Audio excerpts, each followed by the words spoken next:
22 сентября 1989 года открылась внеочередная сессия Верховного Совета Киргизской ССР. На этой сессии решится судьба киргизского языка. В процессе применения закона, в случае его утверждения в предложенной редакции статьи 8, народное хозяйство неизбежно потеряет некоторое количество специалистов, продавцов, водителей такси, работников милиции, прокуроров, я и себя не забываю, и тому подобное. Часть из них, возможно, вообще уедет из республики, а другая часть будет вынуждена сменить профиль работы.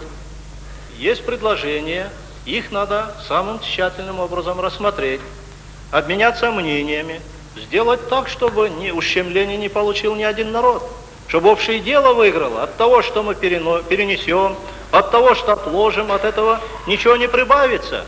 И русский язык не выиграет, киргизский язык не выиграет, другие языки не выиграют. Лучше быстрее принять, активно браться за реализацию этого закона. Геннадий Иванович Иванцов некоторые предложения внес. Думается, они заслуживают внимания. Надо посмотреть некоторые предложения. Тут отвергать начисто, я думаю, неправильно будет. Он с точки зрения законности говорит. Я думаю, что это надо посмотреть. Но другое дело, товарищ Иванцов говорит, что этот закон увольняет людей, создает трудности, там, прием на работу. Я думаю, это необоснованное заявление. В законах, в статьях этого нету.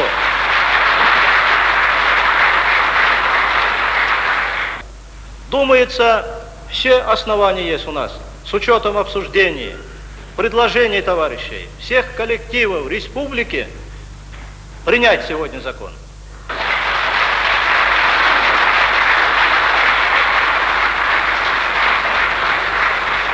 Проект закона о государственном языке Киргизской ССР ставится на голосование. Он принимается единогласно. Свершилась давняя мечта киргизского народа. Киргизский язык обрел статус государственного.